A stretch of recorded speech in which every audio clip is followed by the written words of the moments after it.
With a little liquid courage, I locked the guy I'd secretly been crushing on for a year in the study room and forced him to hear my confession. I opened the door and was immediately stunned. I'd confessed to the wrong person. The student tough guy. He was really intimidating, and I was too scared to come clean. In desperation, I tried all sorts of wild antics.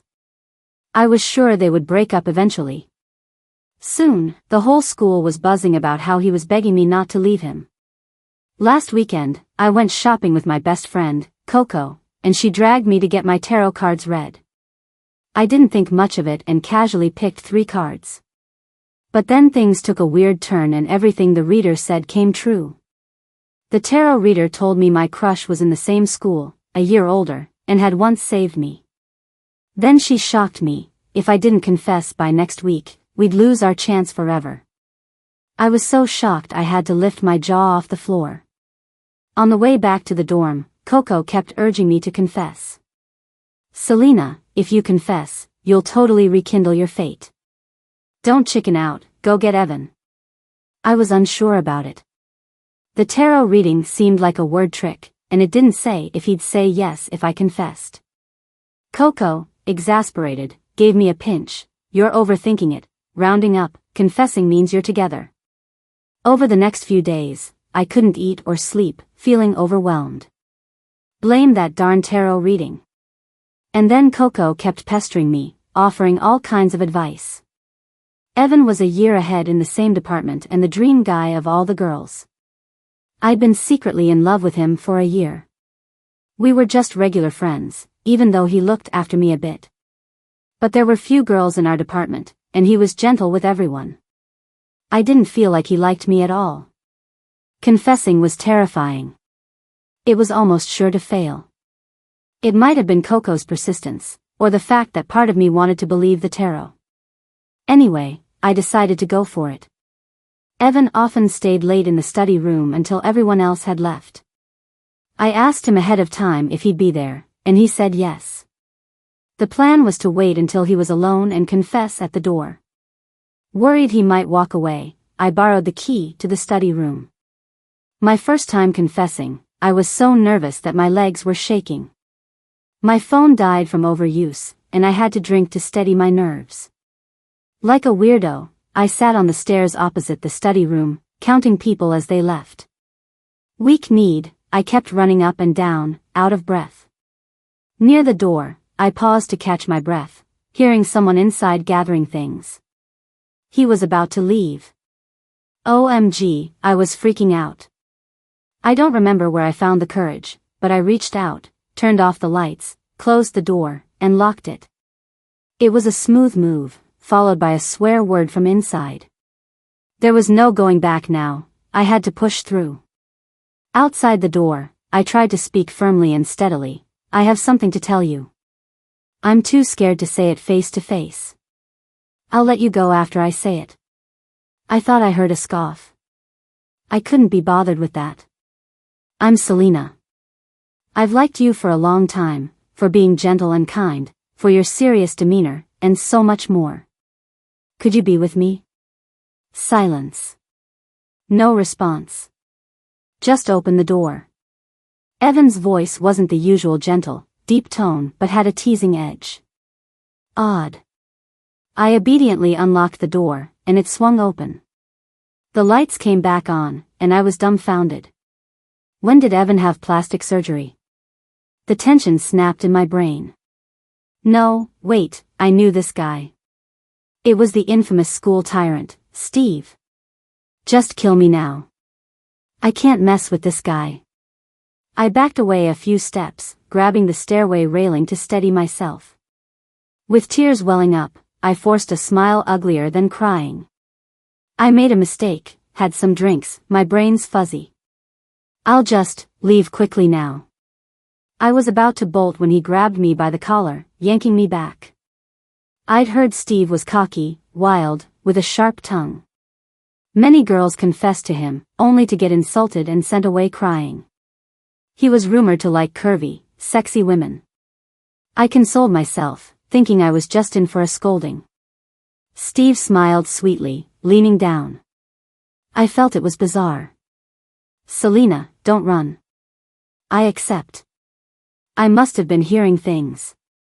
Frozen in place, Steve lightly tapped my forehead. What's wrong?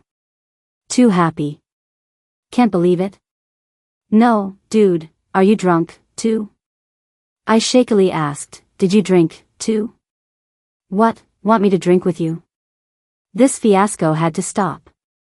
I clenched my jaw, clenching my body tightly, sweat dripping from my armpits, and whispered nervously.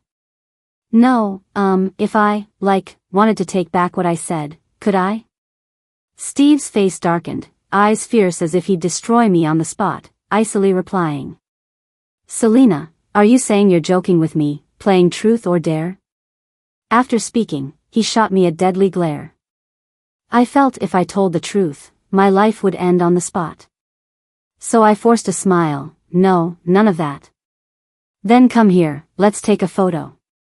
My brain had turned to mush, and I acted like a robot.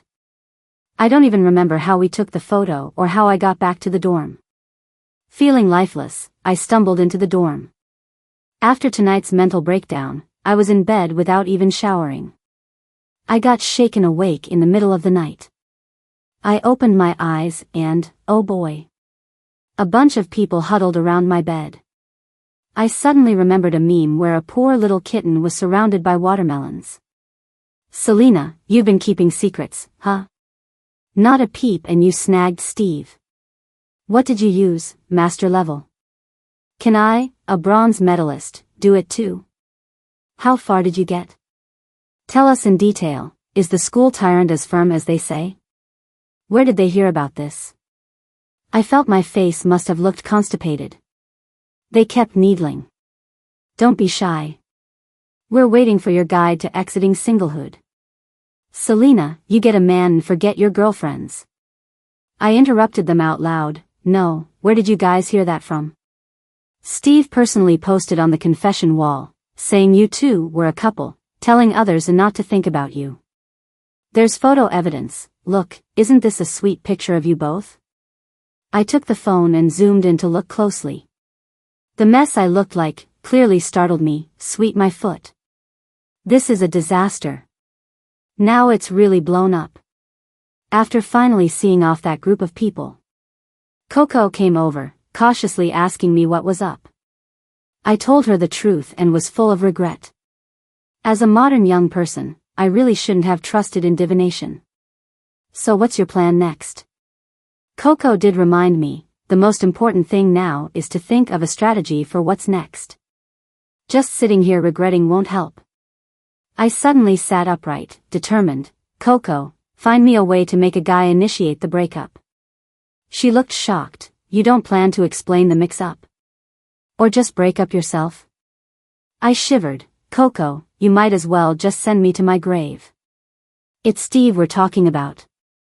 If his eyes bore into me tonight, I'd feel my legs giving out. Someone like him definitely cares about face, and honestly, it was my mistake. It wouldn't be right for me to break up. True. Well, maybe you could give it a try being with him? I almost choked. Try my foot. Weren't you the ones who said he likes spicy girls? I know myself well, I'm not the type to get tangled up with him. We're too different to be compatible. I added, maybe he agreed on a whim and will lose interest soon. Steve's face suddenly popped into my mind. The black stud in his right ear, rebellious and sharp features. Just on looks alone, he's devastatingly handsome. I gripped Coco's hand, earnest and solemn. Coco. The next thing I'm asking you to do is super important. Make sure, absolutely make sure, I stay awake and sharp. I charged my phone, turned it on, and opened my messages. Evan's chat had messages, bumping to the top. Turns out, he'd messaged me at night saying he had something come up and couldn't make it to the study room. But at that time, my phone had died from playing around too much, so I didn't see it. There were a ton of friend requests in my contacts. Steve. Your boyfriend. Still haven't turned on your phone? Thought you said you were charging it? Complaints about not having kissed you goodbye downstairs? Startled, I let the phone hit my face. I quickly accepted his friend request. After thinking, I sent him a message. Came back too tired, fell asleep right away, just saw this, get some rest, good night. Steve replied soon, tired already? We didn't do much tonight though. The words seemed fine but felt odd to me. I ignored it, sent a goodnight sticker, and said I was off to sleep. After a while, my phone kept pinging with message notifications. I picked it up to check. All from Steve. Send me your class schedule. I'm pulling an all-nighter tonight, no need to wait for me for breakfast. Send me your height, weight, measurements, birthday, etc. Let's have lunch tomorrow noon. There's a basketball game at 4 p.m. tomorrow, remember to come. Do you like drinking? Call me if you want to drink tomorrow night, want to go to a bar or rooftop. My life felt like it was being totally planned out. Is dating supposed to involve reporting weight and measurements? That's pretty scary. Just started dating and he's talking about drinking? Is it me who's too naive? The next day at noon, I showed up at the cafeteria as promised. After much internal struggle before heading out, I put on some light makeup and a nice dress. I figured I couldn't embarrass him too much, couldn't have others say he's dating a country bumpkin. As I reached the cafeteria entrance, a clean-cut guy shouted a greeting to me as sis-in-law. My feet froze. The guy cheerfully explained, Steve's already got food, waiting over there. He pointed a hand, and I saw Steve browsing on his phone with his right hand lazily draped over the chair next to him. Those steps I took towards him felt super awkward. Nearby classmates kept glancing at me, their gossipy spirits showing. I felt as if I was walking on a stage with all eyes on me. Steve lifted his gaze a bit, leaning back against the chair with a cheeky grin, gesturing for me to sit on his right side. I awkwardly said, hello. Hey, girlfriend, have a seat. That term girlfriend felt strangely odd. Just call me Selena. Alright, then, how about Selena baby? You call me honey then. What a sickeningly sweet nickname. Felt like goosebumps all over. I tried to keep a graceful smile, I'm more used to just calling you by your name. Right after I said it, some of Steve's buddies started to tease. You're too shy. It's just a name, not embarrassing at all. Steve loves hearing you call him honey. My ears and face turned instantly red, no way I could say it out loud. I'd been single my whole life, no experience, you know? Steve laughed as he interrupted them, gently patting the back of my head. Stop teasing her, all right. Give her time to get used to it. Then he turned, leaning in close to my ear with a mischievous smile. Selena baby, giving you a week, surely that's doable? Seems like there's no room for discussion, that nickname is unavoidable. I blinked a few times and nodded. Ugh, just when I thought it couldn't get worse. Steve kept piling meat onto my plate, staring at me with a pouty face. You're only 95 pounds, too skinny, hurts to touch. Eat more meat. Then it hit me, isn't this a good opportunity? What Steve doesn't like, I'll go for. I'll keep getting skinnier, turn into skin and bones. Tonight, I'll run a couple of miles on the track. After my classes, I reluctantly headed towards the basketball court. I don't usually watch basketball games at school. Rarely do guys in reality play as stunningly as those described in romance novels. Even my crush Evan, his skills on the court are just average. When I did go watch his games, my attention wasn't on the game itself. More on watching him lift his shirt to wipe sweat, accidentally showing his abs. Immersed in my memories, Coco suddenly spoke up.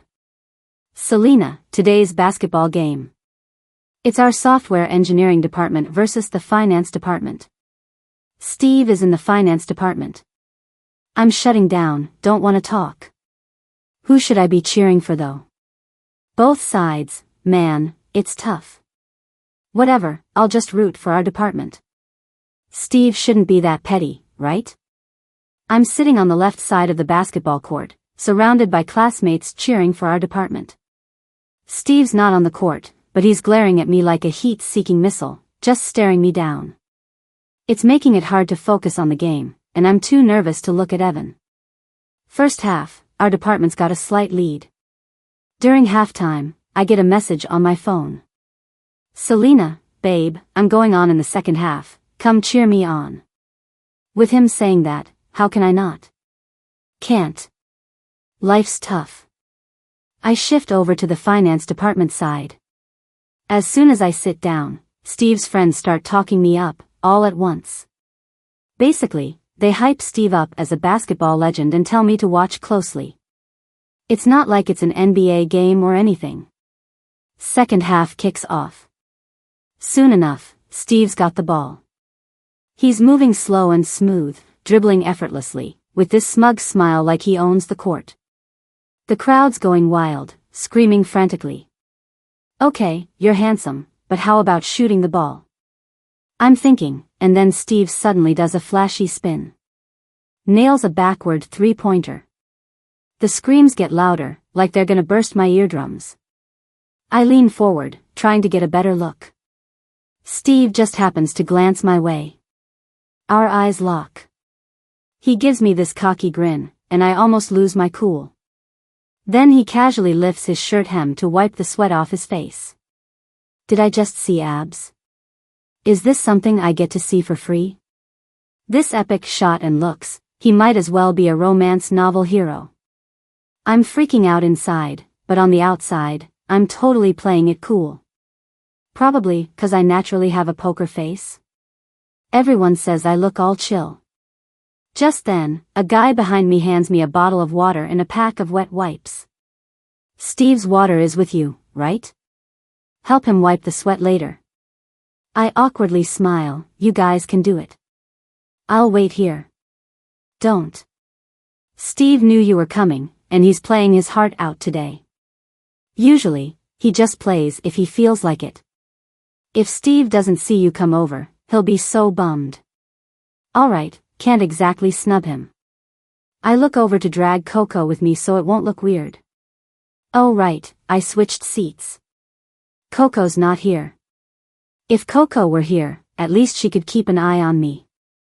I'm a bit nervous about interacting with Steve, scared I might fall for him. And that'd be trouble. After all, Steve and I aren't on the same path, can't end up together. I'm clear on that. Thinking about it, the game wraps up, finance department wins, no surprise there. Thanks to Steve. I stand up, heading towards the court. Selena, you're here? Evan greets me with that usual warm smile. I smile back, hello, good work out there. Got any water? He glances at the water in my arms. I've got 2 bottles, one from the guy behind me, and one I bought that I haven't opened. Without thinking, I hand him one. Evan lifts it, gently taps it on his cheek. Thanks, Selena. Wanna grab dinner with us later? I know Steve's gonna drag me along anyway. About to refuse, then I hear that familiar cold voice. No need, she's got plans. Don't need to look back to know who it is. Evan keeps smiling, waves, saying, see you around. I quickly turn around, Steve's staring at me, making me feel oddly guilty.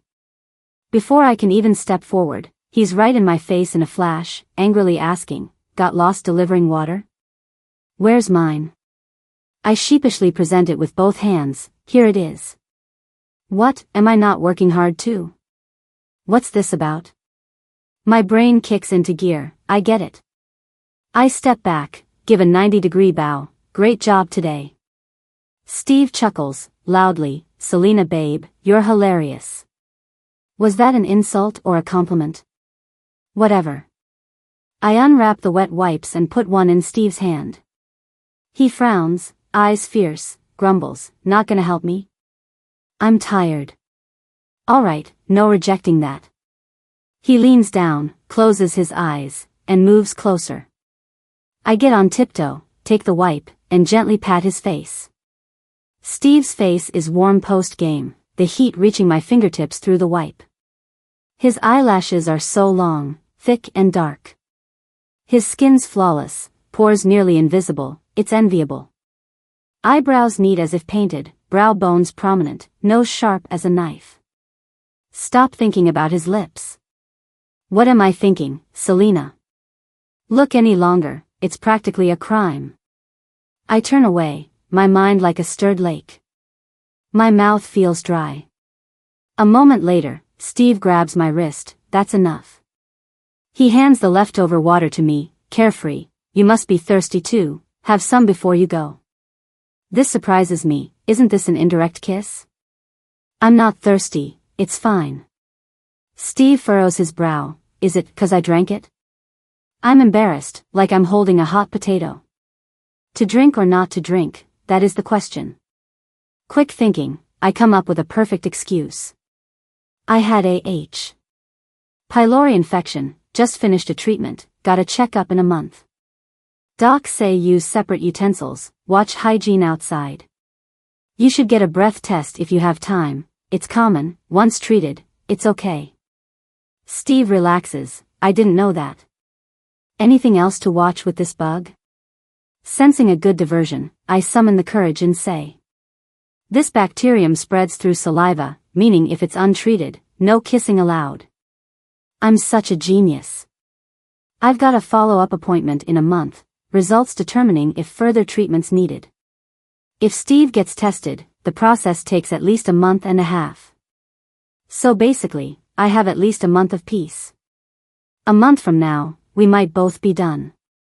Oh my gosh, I'm suddenly not hating this bug anymore. It saved me at a crucial moment. Steve clearly caught on to what I was implying and asked, clearly annoyed, what? You mean I can't kiss you? I admit I was a bit taken aback, stood frozen, and dumbly nodded in response. I watched as he chugged down a bottle of water and grumbly said, fine, you better take me to the hospital this weekend for a checkup too. Sure. After that, I joined Steve and his crew for dinner outside of school. Steve held my hand, matching my pace, slowing down his steps. Soon enough, we fell to the back of the group. I tried to speed up, but he kept me steady, urging me to take my time. Surprisingly considerate. I thought he'd be too proud to accommodate someone else. Once we sat down, I noticed it was a table full of guys, and I was the only girl. A wave of panic hit me, I've never had dinner with so many guys alone before. They might start drinking soon. If Steve drinks, things could get pretty risky. I turned to suggest something to Steve. He smiled and asked, want to invite some girls over? So you're not bored? I nodded eagerly, yes, yes, yes.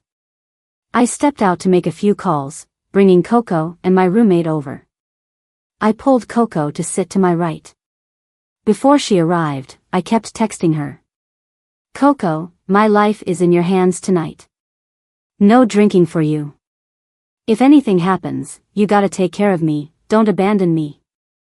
Sure enough, halfway through the meal, they brought out the beer. Coco and I exchanged looks. We both knew I can't handle beer. It's not that I can't drink, it's specifically beer I can't handle. Guess I inherited it from my mom. It's weird. Both of us can drink hard liquor just fine, but beer knocks us out. Last night, when I confessed, I had to down some hard liquor for courage. If it were beer, I'd probably have passed out on the stairs. When the beer reached Coco, I quickly intervened. Coco has allergies, she's on medication, can't drink. No problem, let her drink. Before I could refuse, the guys across stood up one by one, introducing themselves with beer bottles. Is this a wedding or what? I can't handle this. But with them being so friendly, I couldn't just ignore them. Even though they didn't push me to drink, I felt I should be polite since I'm known as the girlfriend of the school's top guy. So when the waiter passed by, I asked, do you guys have any hard liquor? Could I get some? The lively scene suddenly went silent. Everyone seemed stunned. Steve looked at me in surprise too. A few seconds later, one guy started clapping, you're brave going straight for the hard stuff. Others joined in, sis, you're a legend, a real trooper. No wonder Steve picked you, you're something else. I couldn't help but voice, "Oh, come on, it's just a drink. No need to hype it up like that, I can't handle the praise." Steve frowned and quietly asked me, "Are you serious about the hard stuff?" I replied honestly, "Yeah, it's all I drink." "Alright then, drink if you want, no pressure. I'll back you up, they won't bother you. You should take it easy." "Okay." A warm feeling spread through me. I felt Steve was different from what they say. After a few sips, I put my glass down, planning to listen to their chatter. They seemed pretty hyped. Someone mentioned past stories, and they all turned to Steve. "Steve, how about an old challenge with hard liquor? You referee, and whoever is the last one standing can ask something of you." "Wait, they can ask a favor?" I thought it could be handy to have a little favor stored up. So I casually asked, "Is there a rule on what we can ask? If it's something Steve can do, can we ask for it?" "Steve, answer her already. Selena's asking you." Steve leaned back, a playful look in his eyes. "Anything I can do, you can ask." "Why, got something in mind?" That feeling again, something odd. It didn't sound wrong though. I went on, "If I win and someday I say I messed something up, could you promise to listen, not get mad, and maybe forgive me?" Steve calmly answered, "Sure, if it's you." That settled it. I stood up cheerfully, "Count me in then, don't underestimate me." The room instantly buzzed with excitement, with a few singing to pump us up. This was my first time competing like this. Maybe because Coco and my roommate were around, or the vibe was just right. Anyway, I didn't feel nervous or out of place. After some time, Steve kept pulling my hand, asking if I was okay, suggesting we stop. I must have been crazy. Seeing the concern in Steve's eyes, I couldn't help but ruffle his hair, smiling, "Don't worry, I can hold my drink."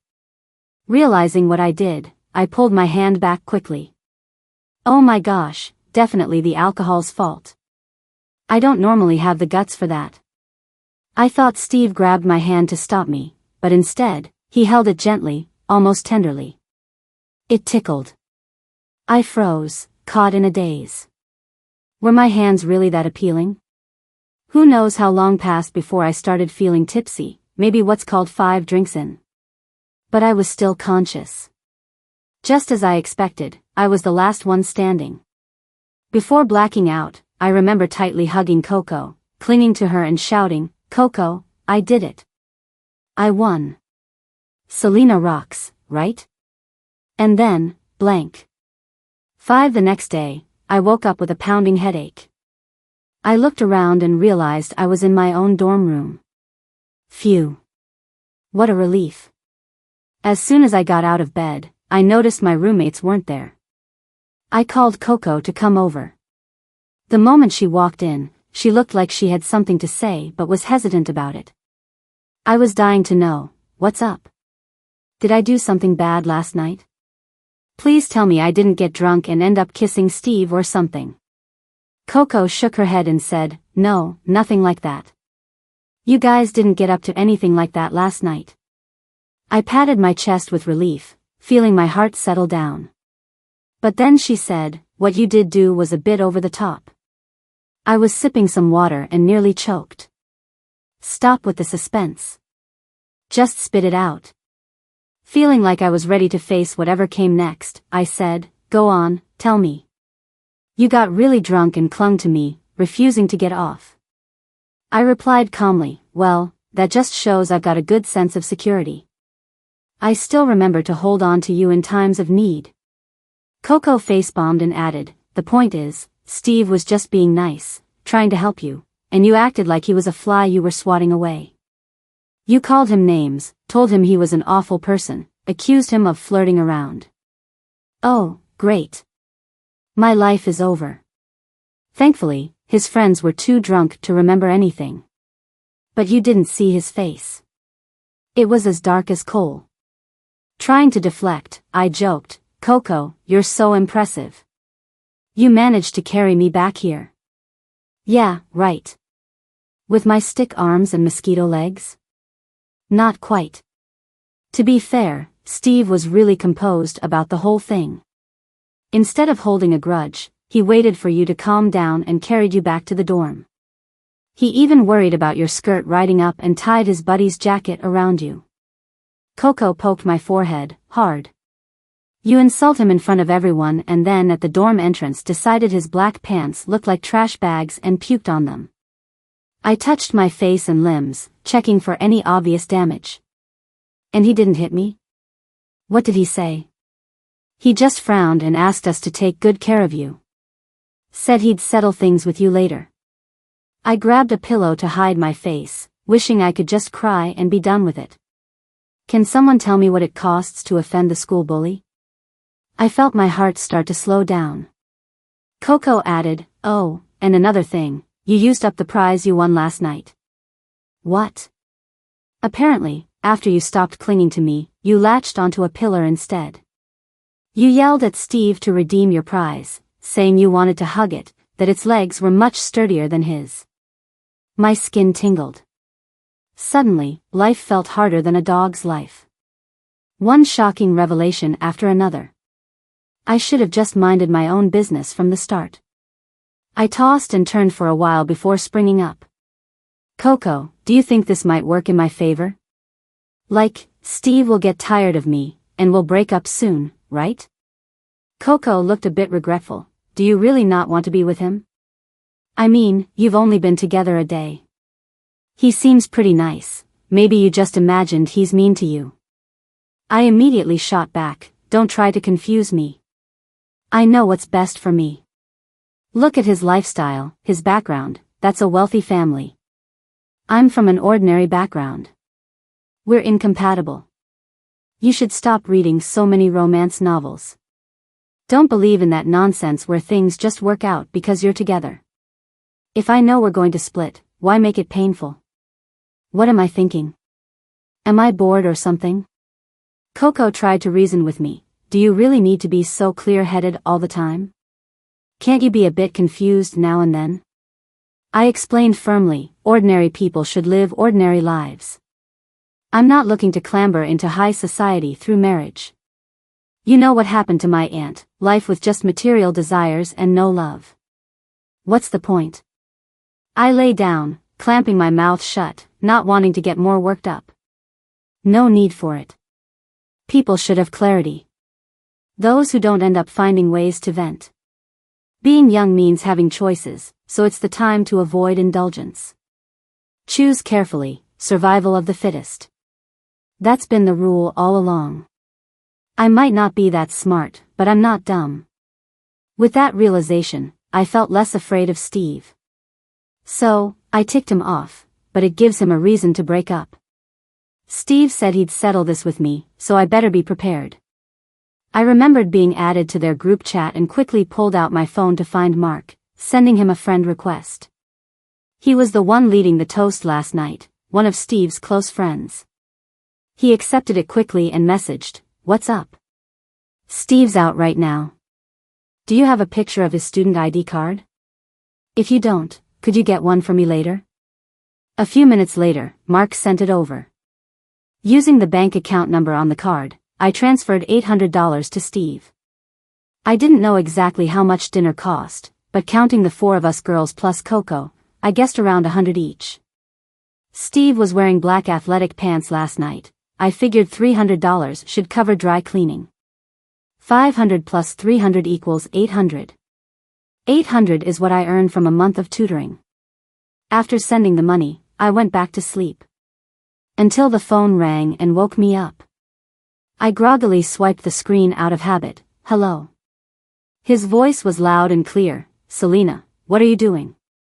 Sending me $800 to make amends? Trying to sweep everything under the rug?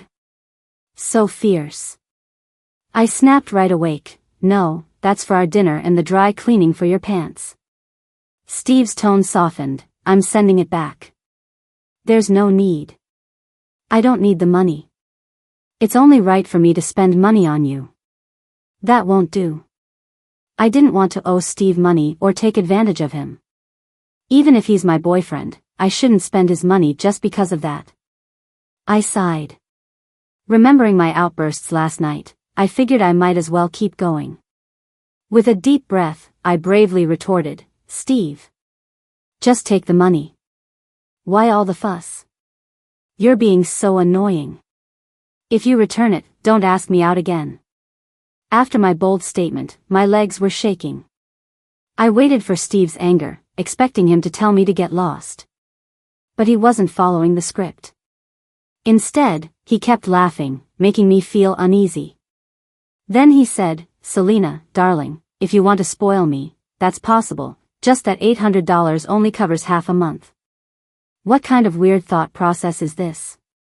Who said anything about sponsoring you? Can I even afford that? My head hurts, don't twist my words. I was just settling accounts with you. We are equals here, your money doesn't grow on trees. Steve wasn't backing down. Settling accounts?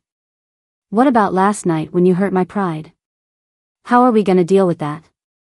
I gritted my teeth. Should I buy you some supplements? You think I'm not fit enough? I shuddered and asked, "Give you a beating?" I don't hit women. No choice. I had to back down. An apology, maybe? Do you even know what you did wrong? Steve sighed, grieving. I didn't even get a kiss. Why are you calling me names? Did I hit you or yell at you? How is it teasing when I flirted with my girlfriend but not with others? I'm so wronged, I couldn't sleep all night.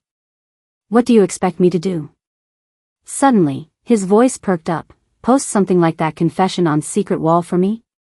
Only Selena, sweetheart, can heal the hurt in my heart with her love. Dude, are you sleep deprived? You're the school bully. What love, what healing?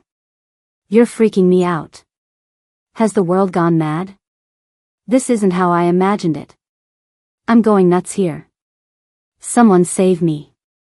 How do I set the secret wall post so only Steve can see it? I'm scratching my head like crazy. With no choice left, I posted something on the secret wall that seemed a bit normal. Steve, your flaws and strengths both hit my spot. I like them all. Finally, Steve dropped the matter. He said he's going home till Saturday. Woohoo. I'm free. But the joy was short. Watching my roommates munch on chicken feet, chips, and other snacks, I was craving so bad. And then there's my meal, all carrots, corn, kale, cabbage, and cucumbers, didn't miss out on any. Breathless from running every evening. Honestly, I've never been this serious about dieting. I just want to beat up Steve and then dig a hole to hide. Please stop saying weird stuff, I might misunderstand easily. Saturday. I have this part-time job from freshman year. I tutor a kid every Saturday night. Before leaving, Steve asked, "What time will you be back tonight?" I was surprised. How did he know I was going out? Don't remember telling him. Around 9:30 back at school, I guess. At the subway entrance? My heart skipped a beat. How'd he guess right? Yeah. I'll pick you up at the subway entrance at night, don't wander off. I usually finish tutoring by 9 p.m. It's a 20-minute subway ride and a 10-minute walk back to school. Just as I got off the escalator, there was Steve standing at the stairs, looking my way. He came towards me, eyes full of a smile. Though he could be a bad boy sometimes, when he smiles, it's genuine and makes you feel warm inside. He instinctively took my bag and held my hand as we walked towards the school. Then he spoke, and I was thrown back. "Haven't seen you in days, you've lost weight. Missing me, Selena? Seriously? School bully and romance hero in one. Alright, stop teasing me. Don't want you dissing me in public again, can't take it." After a short walk, Steve suddenly asked, "Is that clinking sound in your bag mosquito repellent?" "No, just regular skincare for girls." Actually, I lied. The little bottle was filled with DIY pepper spray, just in case. A year ago, I had a scary encounter on this road with a creep. After that, I'd always carry it at night. Thinking of that night still gives me chills. It was terrifying. Construction was going on near the subway. Just a footbridge and no other structures. Thick greenery lined the path, and the streetlights were out, making it pitch black. A man wearing a hard hat and helmet walked past. After a few meters, he doubled back, grabbing me from behind and trying to drag me into the bushes. I froze. Luckily, my mind reacted quickly. I kicked him with all my might, got down on my knees to buy time, shouting for help, and frantically reached for my phone. In the rush, my stuff scattered everywhere. Next thing I knew, there was an angry voice, "Let her go." Someone yanked the creep off me, saving me. I was too frazzled, desperate to leave the scene and ran straight back to the dorm. After calming down, I worried about whether the stranger was okay or if he got into trouble because of me. But I was scared, too afraid to tell anyone or get a guy to check on things. To this day, I've only shared this with Coco. The next day, I noticed I lost my student ID during the scuffle, but gained a campus card belonging to Evan. It dawned on me that Evan was the one who saved me. After some hesitation, I went to return Evan's card.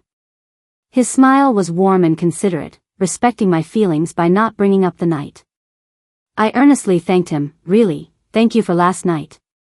"No problem, looking out for a fellow student is my duty." "Speaking of that, did you see my student ID?" "Haven't seen it." "Lost it?" "Don't worry, you can replace it." After that incident, I saw Evan in a different light. He was the department's acknowledged heartthrob. Smart, principled, and had literally rescued me. I started noticing his every move, secretly crushing on him. Thinking too long, I didn't even notice Steve had stopped. He shook my hand. "What's on your mind?" "Your palm's kinda sweaty." I stammered, "Nothing, maybe it's just hot." Suddenly, Steve pulled me in close, gently rubbing my head, saying, "I don't feel safe having you walk here alone. Don't be scared, I'll pick you up from now on." This side of Steve was almost unreal, making me cautiously hopeful. Rumor had it he wasn't romantically inclined with girls, but was it all just a misunderstanding? Given his behavior that night, it seemed I needed to reassess him. Judging someone by hearsay was pretty shallow, that's on me. Feeling a bit guilty, I realized I might have overreacted after drinking. I'd been walking this path alone for over a year now. Even after that event, I didn't avoid reality. After all, no matter which path you take, unexpected things might happen. I started some self-protection measures.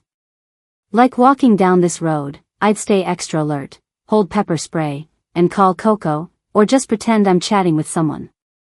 Honestly, since then, I haven't encountered any creeps. Now big buildings have gone up near the subway, and companies have moved in. It's brighter than before. But when someone offers to walk with you down this path, it inevitably brightens your mood, too. Steve just said something that made me feel a bit greedy. Sunday morning, bright and early. I took a fasting Steve to the hospital for a breath test. He refused to go to a hospital near his school. He insisted on seeing the same doctor as me. Typical Steve, always knowing what buttons to push. I was getting my checkups at this hospital because my aunt works there. Once inside, I gently moved his arm off my shoulders, trying to keep a safe distance. Hospitals are public places, better not be too close. First kill. This is the first time I've had a girlfriend at the hospital with me, can't wait to show off. Double kill. Selena, babe, do you think I'm sick and that you're disgusted with me? I'm heartbroken. Speechless, I was. Nervously, I sat with Steve in the waiting area of gastroenterology, waiting for our number to be called. My eyes scanned everyone like a 4K camera analyzing frames. Steve wouldn't just sit properly, he had to lean his head on my shoulder, holding my arm. His black earring pressed into my collarbone. This isn't sweet, it's torture. While I silently cursed Steve, a familiar figure slowly approached from the front. My aunt. I panicked a bit. She's a walking loudspeaker. If she saw Steve, my phone would blow up from family calls. I needed to dodge. Walking away was too obvious, so I sat and covered my face. I grabbed my sweater to shield my face. Steve noticed and shifted. Through the gaps, I saw my aunt walking towards us. Instinctively, I turned to Steve, but a playful child accidentally pushed my back. Off balance, I leaned towards Steve, watching helplessly as my face got closer to his. With no time to react, I accidentally kissed the side of Steve's face. So awkward, I went pale with nerves. Just about to move away, Steve pulled me closer, touching noses, eyes smiling. I was wondering why you had the sweater. Turns out you wanted to steal a kiss. I felt helpless. I didn't mean to. Even if you did, I was ready for anything you decide to do. How did this get pinned on me? After the accidental kiss, Steve returned the favor with a kiss on my cheek. I felt like a ridiculous rush was in my chest, making me flushed and warm. After a long wait, Steve's test results showed negative, no need for treatment. Back at school, I bought a huge pack of masks to prevent similar incidents. Wearing the mask, I completely covered everything below my eyes. Steve, brows furrowed, asked with concern, "Are you sick?" I teased him, "Nope, just bad breath, don't want to stink anyone out." I didn't believe he'd be undeterred. "Please be disgusted and leave." I played out a big scene in my head, but Steve didn't follow the script. He actually Googled causes of bad breath. Then I was forced to drink a big jug of water and dragged to the campus hospital to see if there was any inflammation. The campus doctor put a mouth expander in and fussed around, even brushing my tongue. Finally, she turned to Steve and kindly explained, "Your girlfriend doesn't have bad breath. Girls like to look extra pretty when they're dating, that's probably why." I'm exhausted. Let's just end this farce. I awkwardly apologized, "Sorry for the trouble, doctor." Because of this, Steve seized every chance to tease me. "Selena, babe, relax while dating, don't stress out. If you get paranoid because of me, I'll lose sleep over it. A little bad breath isn't a big deal, just chew some gum, I never said I wouldn't kiss you." About to cry. Things just never go as planned. I searched all the apps, looking for ways to make my boyfriend lose interest in me. Summarizing various ideas, obsessively interfere and control him, he'd likely get tired of it. Let him get tempted by beautiful women, so he'd lose interest in me. Give him the cold shoulder and be indifferent. Forget the third option. If I gave the cold shoulder, I'd probably face retaliation. I decided to start with option 1. Pretend to check on him, look at his phone. Phones are personal, he'd surely draw a line there. I mustered the courage, tiptoeing on the edge of a trap. "Steve, I see you're always on your phone. Are you doing something you don't want me to see? Can I take a look?" He pulled me close, wickedly grin, "Want to check up on me? Call me honey first." This sweet nickname was stuck in my throat all week. Eventually, Steve relented, agreeing I could call him by his name in front of others. But privately, I sometimes had to call him honey instead. If not, he wouldn't let go. "Honey." Steve was stunned, not expecting me to compromise so quickly, handing over his phone immediately. This isn't how the plot should go. So now what? Check his phone. Pretending to be confident, I opened his gallery, curious about hidden photos of beautiful girls. No girls. Just plenty of candid shots of me, meme-worthy ones. So ugly, can I delete these? No way, they cheer me up when I'm down. I think you have a weird hobby. Keeping my embarrassing moments must be revenge. Slightly irritated, not backing down, I boldly check his contacts. Targeting avatars with pretty girls. Finally found a few.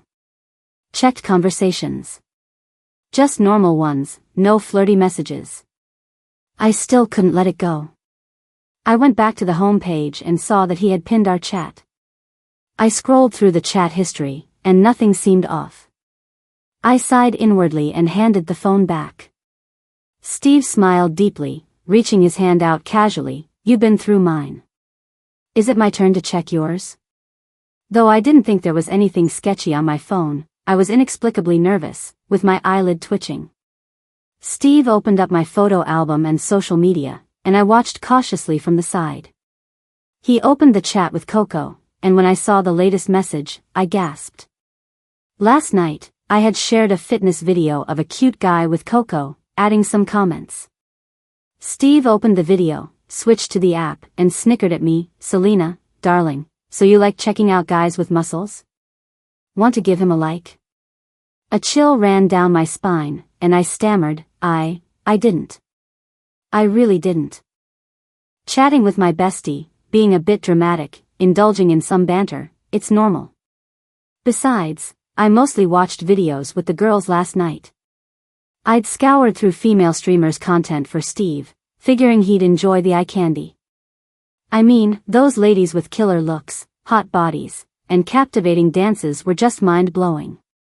Watching them made me feel so damn good, like, for the first time, I got the allure of being a player.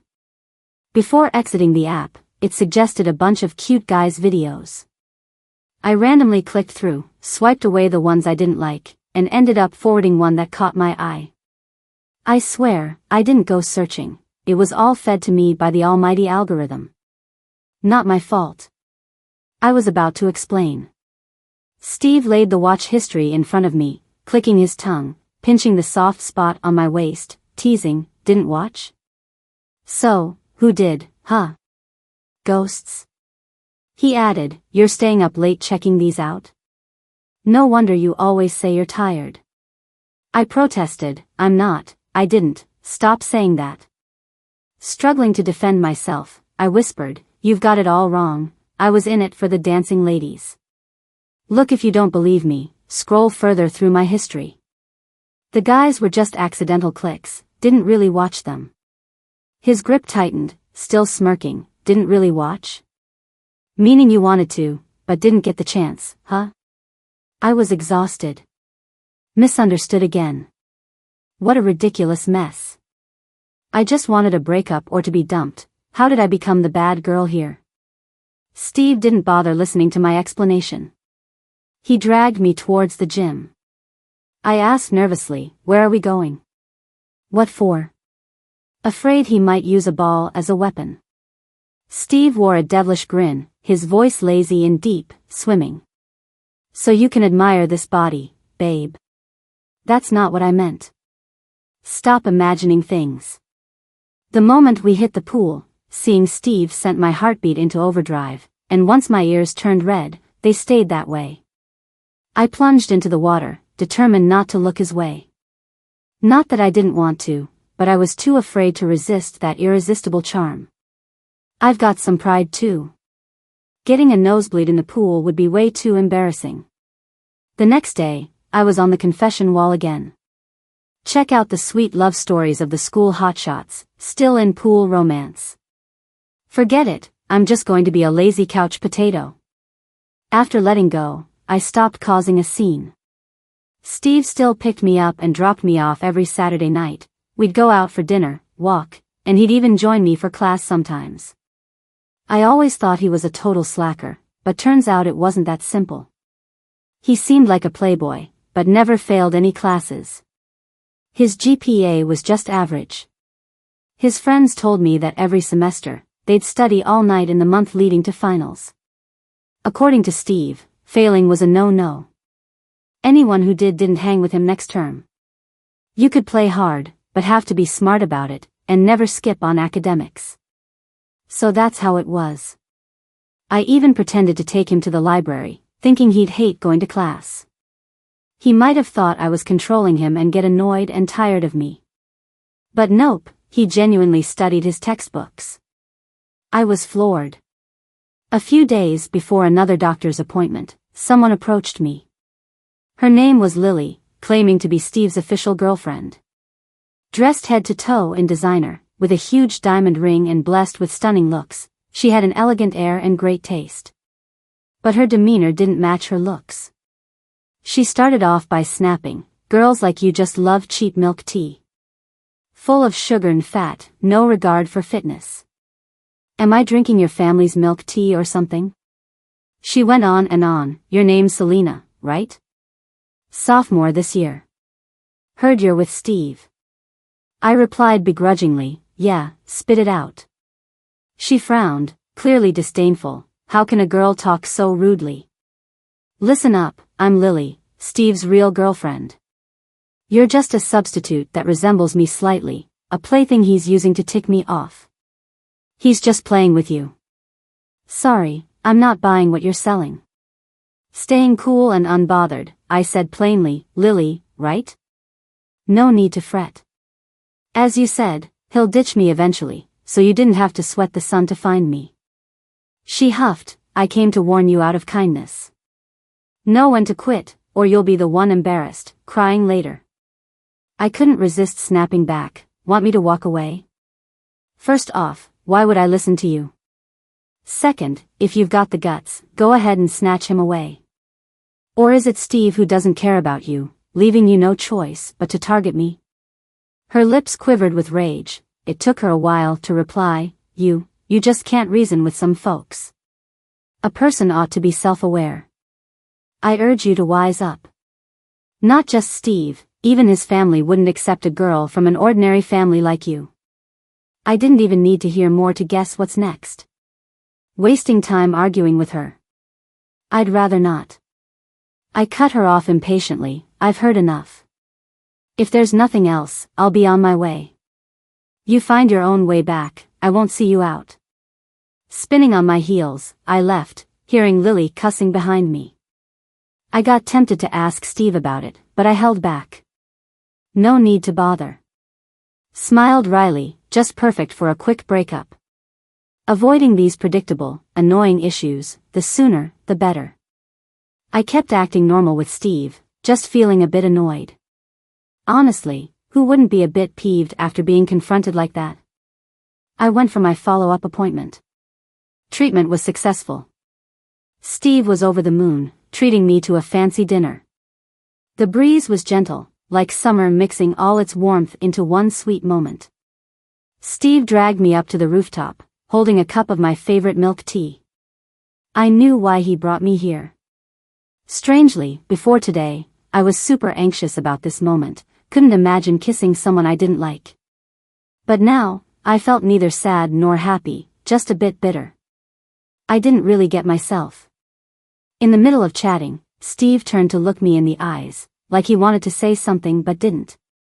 He suddenly leaned in, one hand on the back of my head, the other lifting my chin. As his lips almost touched mine, I thought of Lily. I turned my head, pushed him away hard, and couldn't help but ask, can you tell me about Lily? Steve froze. Did she find you? When did she come? I told him the truth, a few days ago. He pulled me into his arms, gently rubbing my cheek. Why didn't you tell me? Did she bully you? I laughed and got straight to the point. She's got a sharp tongue, so I sent her away halfway. If you guys broke up over a misunderstanding, you should clear it up. I'm fine with ending it here. Ending it naturally like this was nice. Everything could go back to before that awkward confession. Still, I had a vague feeling of discomfort I couldn't really place. Then a chilling voice came from above, ending it here? You're gonna ditch me without even hearing me out? How can you say stuff like that without knowing anything? I was stunned. Steve's words made me feel guilty. Thinking it over, I'd always just considered things from my perspective, never Steve's. Putting aside whether I liked him or not, he'd been understanding and patient with me for the whole month. I fiddled with his shirt. Steve, I messed up. I'm sorry. He sighed and hugged me tighter, looking pretty hurt. Selena, anything you want to know, I can tell you. But I don't want you to sentence me based on someone else's words. Can I explain everything to you now? Do you trust me? Okay, I trust you. Steve told me a story. He's indeed from the famous The Booths in town. His family's fortune started with his great-grandfather. His parents had a business marriage, looking lovey-dovey on the outside, but doing their own thing in private. They both agreed on strict expectations for Steve's upbringing. Little Steve found that he could get his parents to take him out for fun if he got good grades. He loved it when the three of them spent time together as a family. Eventually, they got used to Steve being excellent. Later on, they only gave him light praise for achievements, and the family outing stopped. Steve thought it was his fault, so he worked hard to excel, hoping to please them and bring back those happy times. Sadly, it didn't work. In college, he realized how silly it was to live the first 18 years for someone else. He decided to live for himself, to go wild, to explore life's hidden sides. He got into fights, drank, got piercings, and showed off with fast cars. But he knew he could find his way back, unlike those buddies of his. So he made them promise, no matter how lazy about studying, they couldn't fail classes or waste their education. He had the means to slack off, but they didn't. He couldn't ruin others for his own sake. As for Lily, she was someone his parents wanted him to marry. They'd never been together, only regular friends at best. Remembering the rumors, I got brave and asked, "A lot of people say you love clubbing and partying with wild chicks. Is that true?" Steve paused and laughed awkwardly, kinda. My heart skipped a beat. Steve really is open-minded. Good thing I've kept my wits about me and didn't let him mess with me. His lips suddenly got super close, teasing me, "Are you scared? Scared I'll mess with you?" I panicked, froze, and just nodded with my hand over my mouth. He laughed loudly, grinning like crazy. "Oh, so that's why you've been trying to dodge me. Alright, I won't tease you anymore. Yeah, there was a time I loved clubbing, dancing in the club. I stopped after a few times. Boring stuff. Probably saw by folks from school and gossiped about. I didn't mind setting things straight. I blurted out, "So when you danced, did you kiss them?" After asking, I realized it was over the line. Steve chuckled, gently caressing my chin, with a certain intensity in his eyes. His voice was raspy. "I've never dated or kissed anyone before you. Selena, can I kiss you?" My heart felt like it was going to explode, my face went totally volcanic. Lost in my own thoughts, staying put. Not answering. I'll take it as a shy yes. I didn't say a thing. His lips came down. Curfew was near when he let me go, looking wistful. At the dorm entrance, he bent down, those playful eyes sparkling. I blushed bright red and dashed back to my room. And, I couldn't sleep. Could I possibly like Steve? Does Steve really like me? It was the first time I'd seriously thought about it. I used to think he just wanted to fool around when he confessed. Now that's clearly not the case. But before, I'd barely met him a few times. What did he see in me? Totally got me confused. Maybe it was because of Lily. After the kiss, he said softly, "The one I like is Selena, no one else." I admit I was touched at that moment. My mind was a complete mess. Thinking too much, I felt like a jerk, feeling uneasy for playing with someone's feelings. Steve and his group were going on a 2-day trip. I refused, but Steve kept insisting, so I had to go along. Coco couldn't join because she had certification exams. She was biting into an ice cream, watching me pack my bags. "Coco, maybe I should just tell them I'm sick. Find an excuse and bail. I'm so confused right now. Leaving at a time like this just feels like adding to the chaos. Can you really hide? Just go and have fun. You might just figure everything out. Why carry all that emotional baggage?" Coco then pulled me aside, handing me a little box with a mischievous smile. I peeked inside and my face flushed bright red. I whispered, "Coco, are you nuts? Quit messing with me. Just hear me out, okay? Young folks are full of energy, you can't guarantee nothing will go wrong. If things heat up and Steve isn't prepared, do you want to be on the pill instead? Who knows what guys are up to? It's better to have your own. It's more reliable. Listen, take this, just in case. I hesitated, but eventually tucked it away in a corner of my bag. Coco had a point. I packed some pepper spray too. After learning where we'd be staying overnight, I checked the app and saw there were rooms available, so I quietly booked one for myself. Once we got on the bus, I realized I didn't recognize any of the other girls. When we arrived at the hotel, they automatically paired Steve and me in the same room. Steve asked, "What's taking you so long?" "Wait, let them go up first." Didn't want to embarrass Steve in front of everyone. After they left, I walked to the front desk and gave them my reservation. Steve watched me, a hint of surprise flashing in his eyes. "You booked your own room?" I felt a little guilty under his gaze and said nonchalantly, "I just don't like sharing a room with others." He didn't say anything else, just grabbed my suitcase and walked me to my room. "See you in a bit." We went to an amusement park and tried all the thrill rides. I wasn't scared at all, had a blast. While waiting in line for the ladies' restroom, a girl from our group nudged me, "You shouldn't be so fearless on your own. This place is best enjoyed with your boyfriend. You gotta act a little scared, trigger that protective instinct in guys so nobody else snatches him away. You're out here, spark some love." My face turned red, recalling the recent events. That girl cried on a vertical drop roller coaster, seeking comfort from her boyfriend. They were all lovey-dovey even in public. Once outside, I looked up and saw Steve standing amidst the crowd, looking at me. May's early summer sun was bright but not harsh, casting a soft glow on Steve's face. He handed me a dolphin-shaped ice cream bar. "Here you go." I took it and our fingers brushed briefly. "Thanks." The ice cream melted quickly, and after a few licks, my tongue got frozen from biting it too fast. I opened my mouth, letting out a cool breath, and fanned my lips with my hand. Steve teased, "Aren't you too old for that? No one's going to steal your ice cream."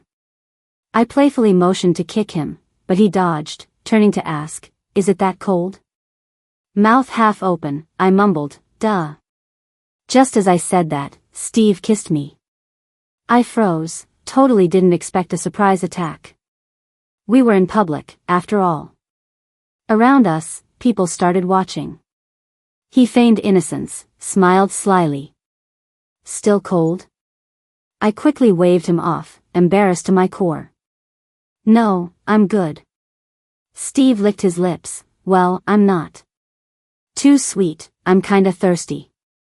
I pulled him away, avoiding the curious eyes on us. The breeze was refreshing, but my face was still as red as a beet. We found a restaurant near the hotel with games and food. After last time, I dared not touch alcohol. But someone was keen on stirring the pot. A girl named Jenny shamelessly moved seats to sit next to Steve.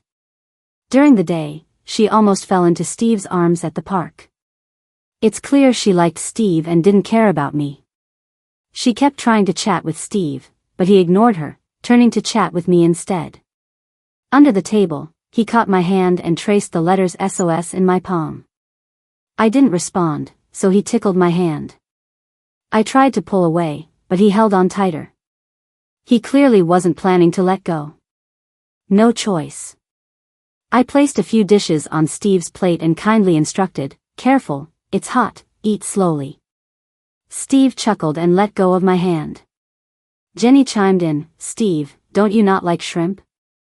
I smirked subtly, giving Steve a pointed look. "Oh? You don't eat shrimp? Then I'll have them." Steve frowned slightly, giving me a pleading look, and firmly said, "I love shrimp." Jenny's smile dropped instantly.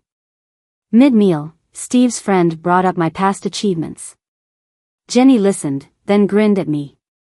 "Is it true you'll agree to any reasonable requests?" "Sounds fun, care to challenge me?" Obvious bait. Not falling for it. Calmly, I replied, "I'm not playing. You all go ahead." Before long, she suggested, "How about truth or dare? Whoever the lazy Susan points at takes a turn." The group buzzed with excitement over yet another old game. As their go-to person, I stood up and outright declined. Let me show you how to cheat with just the right amount of force. Allow me to practice spins on this lazy Susan. After 2 spins, I pointed at Jenny. Now I'm going to spin this salad right to you. With a precise spin, the salad landed squarely in front of her. Her face turned sour, lips pursed in resentment. I added fuel to the fire, choosing truth, even if it's a lie. How would you know? Unfair game. Wanting to keep things fun, I offered another idea. How about darts? Form teams and the losers grant the winners' wishes. Everyone chimed in. Great idea. Fair game, winner takes all. Jenny, seizing the chance, walked over with a seemingly innocent smile. Can I face off with you?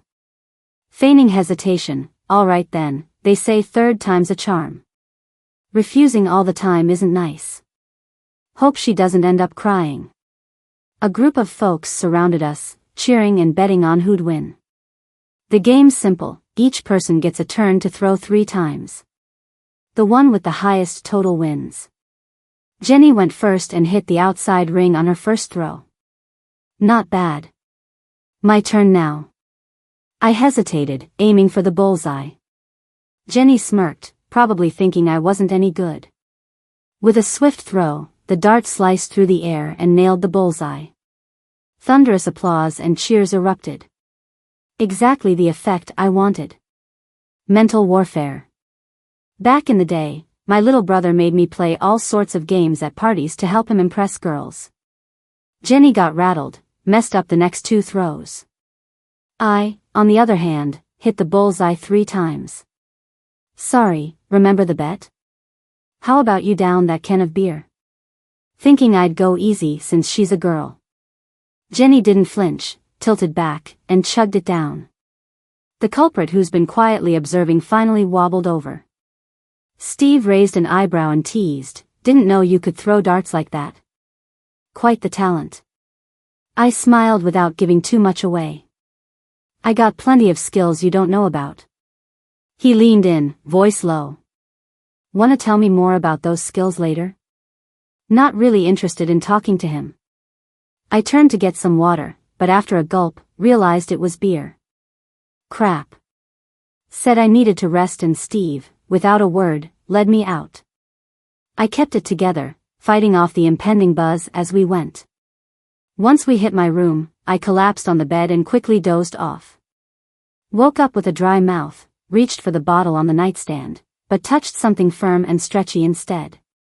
Jumped up to find Steve's familiar face beside me. Steve. Why are you here? He rolled his eyes, tapped my head. Forgot already? Who brought you back last night? Paused, remembered. You can go now. I don't know where you put the room card. Couldn't get in. Where else? It's in the bag. I rummaged through, couldn't see well without the light. Dumped everything out. Oh no. Social death trap. A box fell onto the sheets.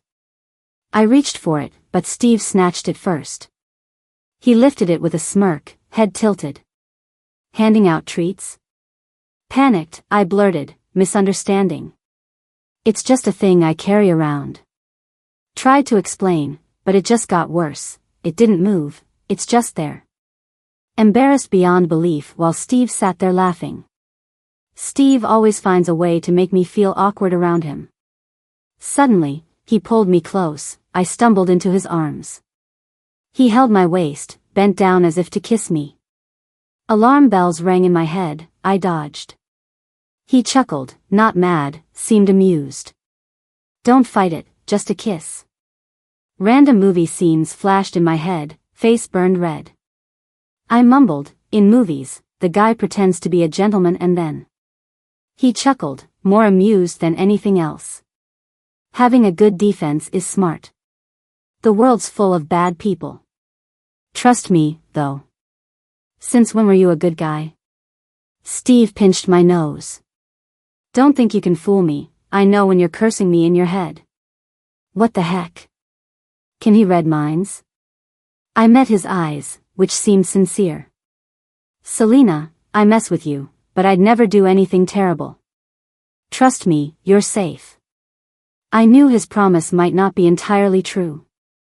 But thinking about the respect he's shown me made me nod and trust him. In the still of the night, nothing but our heartbeats filled the air. Selena, Steve's voice was almost mesmerizing. Made my heart flutter a little. After a bit, he let me go, nudged me to take a shower. Not too late now. I quickly showered and then waited as he took forever. I fell asleep before he even came out. We woke up late the next morning. Steve called his buddy to check the day's plans. In the quiet room, I heard his conversation clearly. Just waking up? Rough night? Didn't want to bother you this morning, thought you were exhausted. Need me to grab some local remedies for recovery? Steve glanced my way with a mischievous smile, put the call on speaker. What's this nonsense? I huffed and pinched his arm. Wrap it up. Selena will get mad, don't get me in trouble. Suddenly, the other line fell silent, became very apologetic. We were wrong. Don't hold it against us, Steve, I'm mean. Please. Finally hung up. Steve leaned in. You know what they're saying now? What? He kissed my forehead, smile deepening. They're saying I'm whipped. It wasn't sweet talk, but my mind still conjured images of us hand in hand till the world's end. Heart skipped a beat. Back at school. Met Coco at the tea shop for a serious convo. I was embarrassed but finally said, Coco, I think I like Steve. Coco almost screamed, but I covered her mouth. Congrats, you finally figured out how you feel. No more complaining about being trashy. From what I see, Steve truly cares about you. He looks out for you and is super thoughtful. I sighed, looking down. I've decided to end things. What? I was desperately picking at the paper tab on the bubble tea cup, trying to tear it off without a trace. I used to think he was trouble, which is why I didn't dare explain or mention breaking up. But spending time together, he's nothing like I imagined. If I bring up breaking up, I don't think he'd do anything to me. Coco snatched my bubble tea, stopping me from fidgeting with the paper. Why are you being so difficult? You both like each other, just go with it. I felt a bit down. If I don't say it now, I worry I'll get too used to the good in him to leave. How far can we really go? Not far. As a thorough self-centered person, should run before I get too emotionally involved, even if it feels unfair to him. Once Steve finishes this semester of junior year, he's going to intern at his family's company. He's set to take over the family business. Someone more impressive than me deserves him. Thinking of it hurts a bit. But what can I do? Reality forces you to compromise way faster than you imagine. Forget it. It's better to be in a relationship where things are equal. Coco looked at me several times, wanting to speak but saying nothing. After a while, she hugged me. I know you well. You've always been smart and restrained since you were a kid, solving problems in the best possible way. If you've thought it through, go ahead and tell him. If it gets tough, I'm here, lean on me all you need. With summer vacation coming, no classes this morning, I plan to sleep in. But I got a call from an unknown number early in the morning. Selena, it's Lily. Check your messages. I told you a while ago, Steve likes me. We hung out really late last night. Again? She sure has nothing better to do. I squinted and opened the message. She sent a photo. It shocked me wide awake.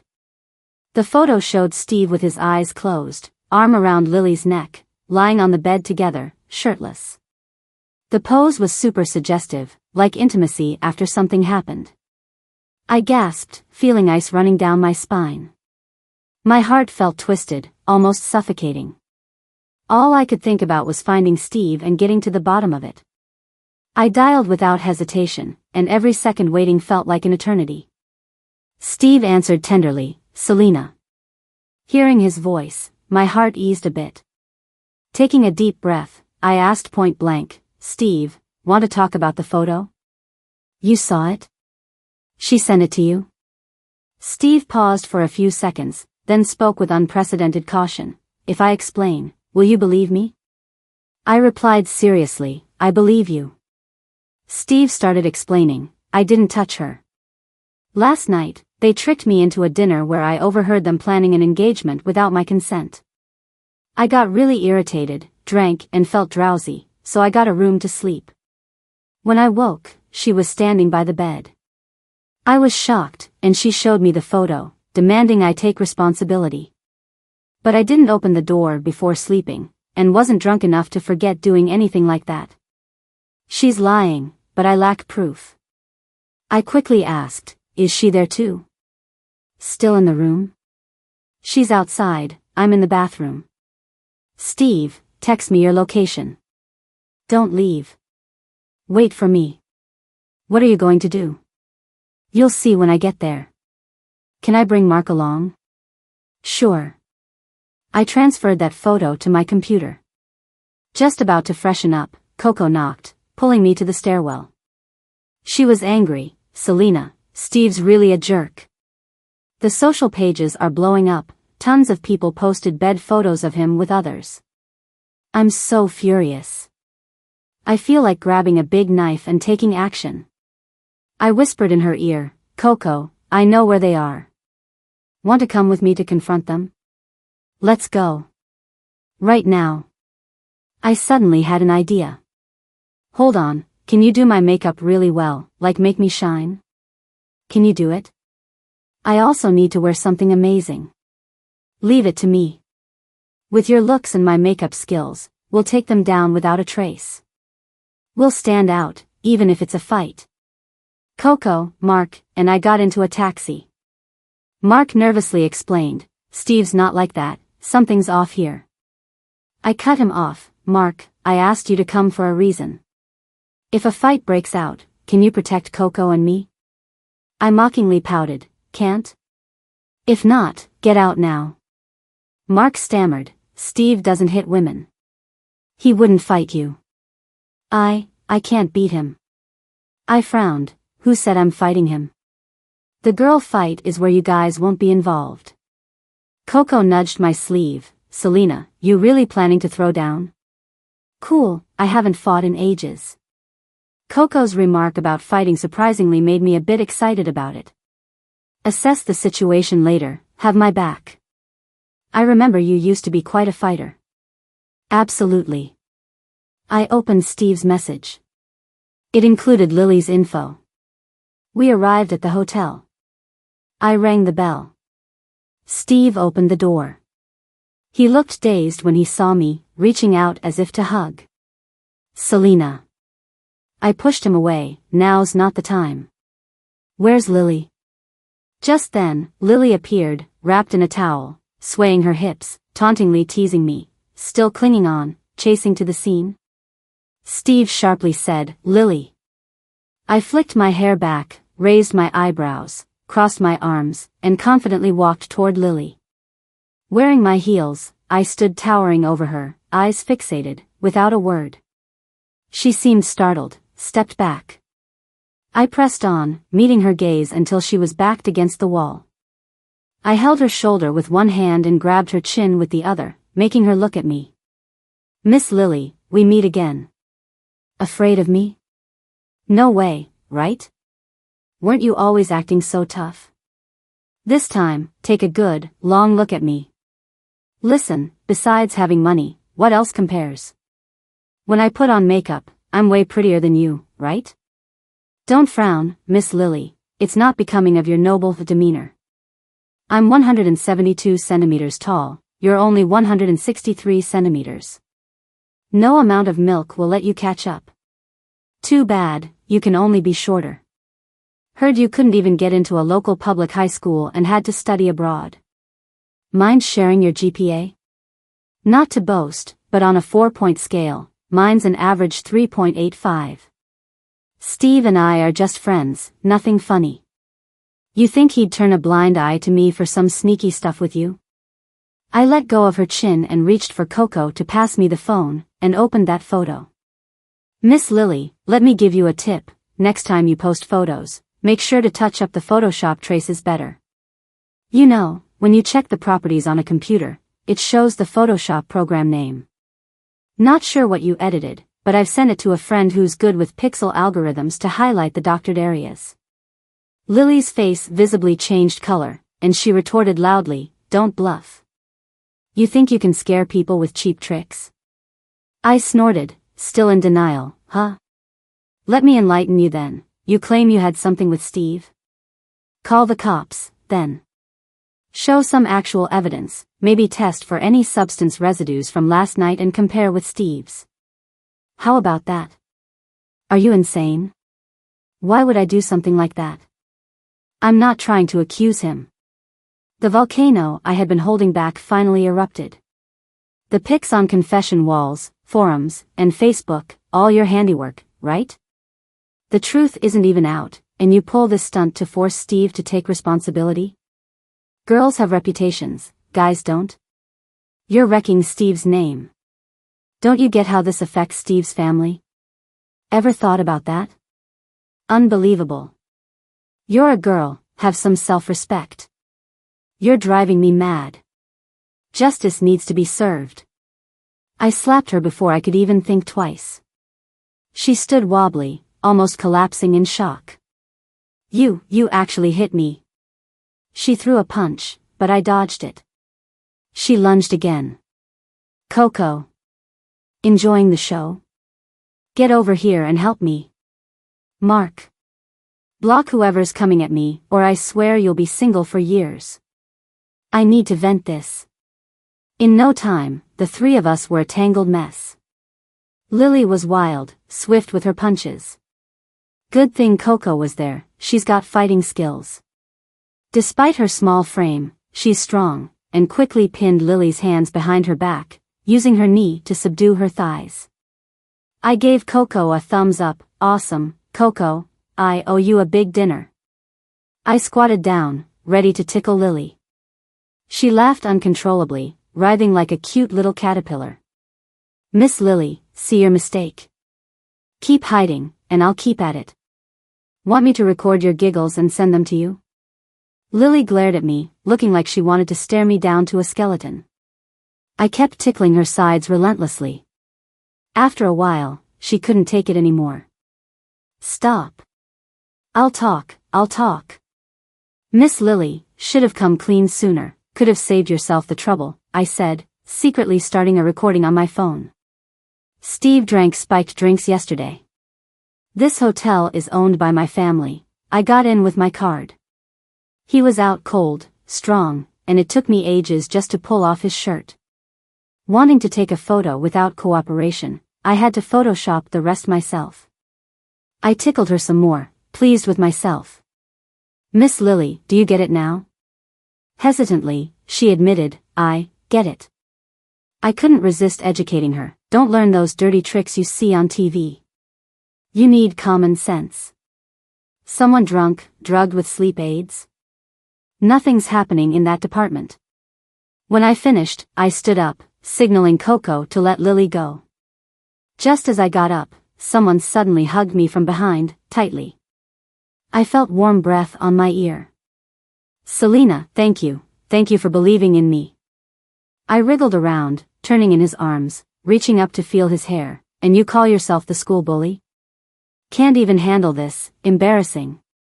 I hadn't noticed before, but now I saw his face bore a noticeable handprint. Who hit you? As I mused, I spotted two people standing behind Steve, a middle-aged man and woman. I nudged Steve with my elbow, whispering, who are those two? My parents. So my bold drama was on live broadcast for them? Headache, I wanted out. I pushed him off, acting casual. Since this is resolved, I'll be heading back. You deal with the aftermath. I've got business at school. I tugged Coco along, ready to dash out. Steve chased me, grabbing my hand in a hurry. Selena. I turned, forcing a grin. Steve, does your face hurt? Did your parents misunderstand things? Talk it out with them, I'll be waiting at school. Steve pulled me into a hug, pressing my head against his face. Sorry, and thank you. Selena, don't hide from me, wait for me, I'll come find you soon. All right. In the taxi. Coco's eyes were practically sparkling. Selena, I almost bought into it. You stayed so calm, spotting the oddities and calling it out, without missing a beat. You're so level-headed, I'm just in awe. I replied casually. Before coming here, I gave Steve a chance to explain. Coco looked incredulous. And you believed what he said? What if he's a jerk and just pulling one over on you? I shook my head. I have my own judgment. If he really wanted to do something shady, he wouldn't need to beat around the bush. That night, he had plenty of chances to do something, but he didn't, not a single inappropriate move. I choose to believe him. I thought you guys were headed for a breakup. I paused before answering. Actually, I have decided to. I'll bring it up when he comes to talk to me. I gave a rueful smile. I can't deny that the idea of making a clean break crossed my mind, but that wouldn't be right. I can't kick Steve when he's down. By choosing to trust him and stand by him, I'm sort of making up for some of my own guilt. Suddenly, I felt uneasy, like the car was a bit stifling. I rolled down the window for some fresh air. Passing by, I glimpsed dandelions floating everywhere, trying to catch one that quickly blew away with the wind. It was time to say goodbye. The last class of the afternoon was my final lecture of my sophomore year. Even though Steve cleared his name on social media, I still became the focus of my classmates. They'd steal glances at me, whispering, curious but too wary to ask anything directly. Evan messaged me at noon. I saw the photos. You okay? Keep your spirits up, finals are next week. I quickly replied, thanks for your concern, I'm fine. I'll study hard and do my best in the exams.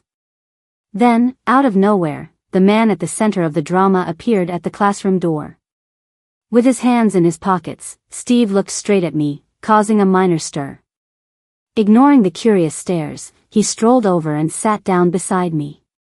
Under the desk, he took my hand, speaking softly, Selena, I'm here. Let's focus on the class, we'll talk later, I said. When the class ended, I gathered my things but stayed seated, gently tugging Steve's sleeve. Once everyone leaves, I have something to tell you, right here. All right, I'll do as you say. Once the room was empty, just us in the vast, quiet lecture hall, I steeled myself against a wave of nerves. Steve, I have something serious to say. We're not right for each other, let's break up. His eyes widened in disbelief, his voice cold, say that again. He sounded menacing, like the night he confessed his feelings, and fear crept in.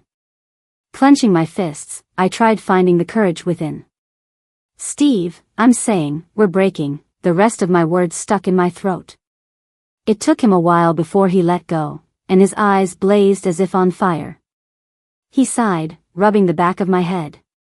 Selena, please don't say that. I want to make things clear, I don't want to just give in. Steve, being with you comes with too many real-world issues.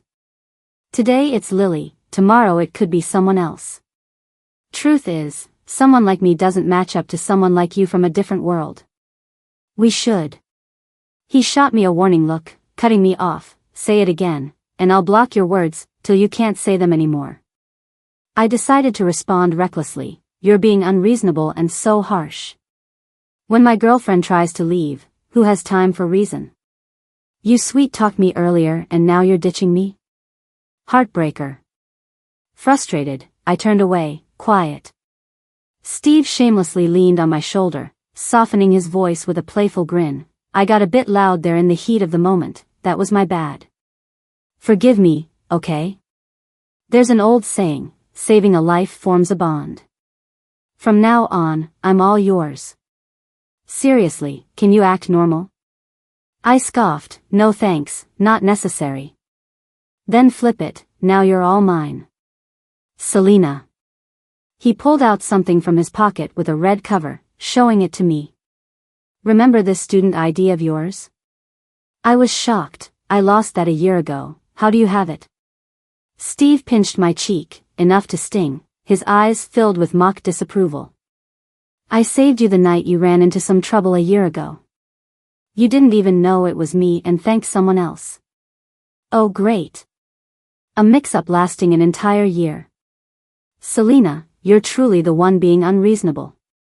Every Saturday night, I wonder if you'll run into trouble. I stand on that overpass watching you, walking with you for a whole year. No need to thank me, just be with me. Something sweet filled my heart, spreading out. When he put it that way, it all made sense. Evan thought I was thankful probably because I'd asked him a question that afternoon, explaining why he was so calm. Steve already knew my comings and goings, down to my drop-off spot, because he's figured out my routine long ago. I acted cool. What year is this? There are plenty of people who might save me, do I have to like everyone? Steve leaned in, his presence all around me, feeling dangerous. Who else do you want to like? Tell me. Not telling. Then he rested his forehead against mine. Selena, you won't have the chance for anyone else in this lifetime. If you dare like another guy, I'll gather my boys and block him every day until he stays far away from you. That's a threat. But how about I try to bribe you instead? What? Before I could say more, Steve took off his shirt, revealing his firm muscles. He's gone nuts. What's he up to? I quickly covered my eyes. Free stuff and I still don't dare to look. Steve removed my hand from my eyes, stood up, and forced me to look at his upper body. He pointed to a tattoo on his waist. Just got it today, look at what it says. I leaned in to see the scribbled words. They looked oddly familiar. Isn't that my name? A soft spot in my heart got touched, melting it completely. I felt so happy. I wanted to change my mind. I shouldn't deny the chance for us to love each other. I should give him a chance to prove himself.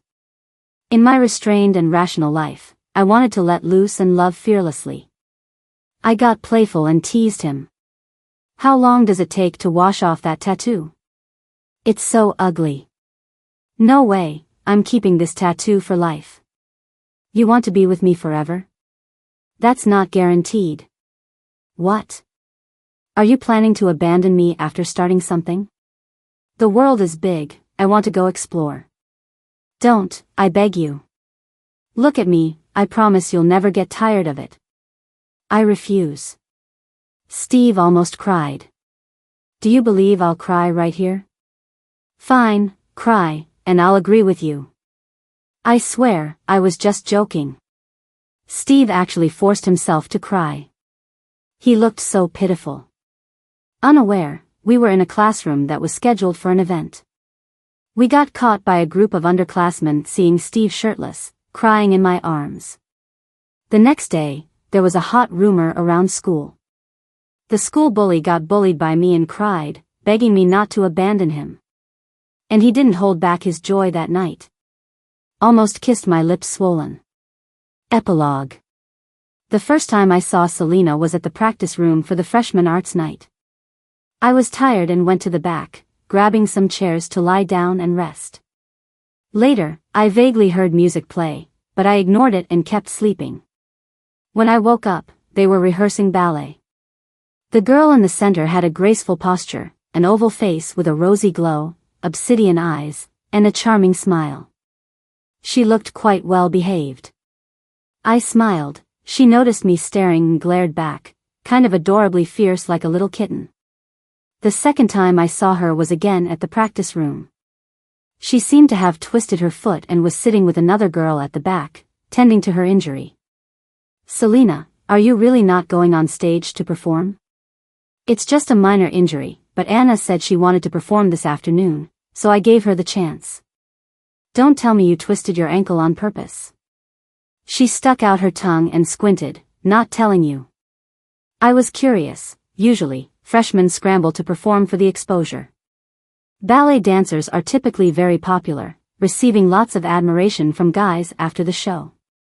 Her friend brought this up too. Coco, guys who like me just for being pretty and knowing a bit of dance are so superficial. Did I hear that wrong? Sure, she's pretty, but there are plenty of pretty girls. Even some of them have confessed to me. I soon forgot the practice room incident. Later, one day, my friends were chatting about a classmate who got rejected after confessing his feelings. I laughed. That kid is probably going to be bummed for a while. The rejection reason was crazy. Dude, your GPA is too low. Failing classes is bad for you. I heard she even gave him calculus material, telling him to retake it seriously. That girl in the computer science program is called Selena, right? Her name rang a bell, so I asked, who is she? So well behaved. No sooner had I asked that someone sent a picture of her in the group chat. Is that her without makeup? She's gorgeous. Right? She's like a cool beauty when not smiling, but a sweetheart when she does, with eyes that seem so clear and pure. Isn't she prettier than the department's flower? How did the guys in computer science not notice such a gem? Don't even think about her, she won't be interested. She's a top student with a 4.0 GPA in her first semester. Can you dare chase her? They were talking over each other, and I looked at her photo, finally remembering who she was. Turns out your name is Selena. Sometime later, a rumor spread on campus. The rumor said that almost all the girls who confessed to me were scolded and went back to their dorms crying. To be honest, I never yelled at them. I just gave them advice kindly. Lies. I said stuff like, what's your GPA? Not 4.0? Well, keep working hard, we can talk later. Failed a class? Those easy questions you couldn't answer? Go improve yourself first. I was doing good deeds, and look how misunderstood I got. Being labeled the school bully only brought negative news. As summer neared, I ran into her again. But this time, she was in trouble, running away in distress. The streetlights were out that night, and halfway through my walk, I heard a girl yelling for help. I sprinted at full speed and saw a worker holding a girl, moving her back.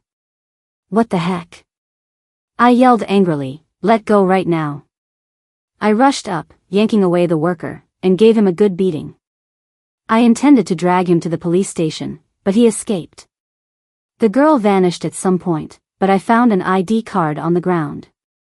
It bore Selena's name, along with a familiar student photo. The campus card I picked up earlier that day was missing. Oh well, I won't worry about it. Tomorrow I'll find time to return the ID to the computer science department. The next day, I went to their building. As I got to the second floor, I saw Selena chatting with a guy. I planned to hand over her stuff and leave, but accidentally overheard their conversation. Evan, here's your campus card, thanks so much for yesterday. No problem, taking care of freshmen is what we should do. Evan, by the way, did you see my student ID? Didn't see it, lost it? Don't worry, you'll get it replaced. I can't believe I became someone else's tool. I was so annoyed, my heart hurt a bit, so I just went back to the dorm to sleep. I tossed that student ID into the trash. A minute later, I was back, sheepishly fishing it out and cleaning it up. Oh well, my dusty box can handle the student ID too. Another Saturday rolled around. That evening, I was playing basketball with some guys. While taking a water break, I glanced at the time. It was 9 p.m.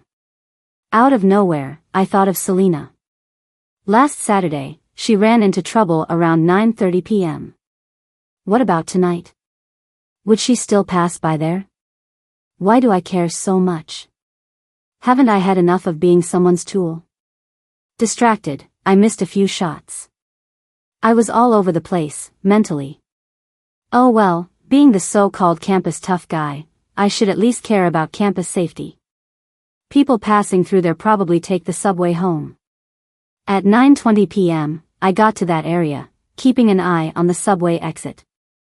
Pretty soon, I spotted Selena coming out of the subway, looking nervous.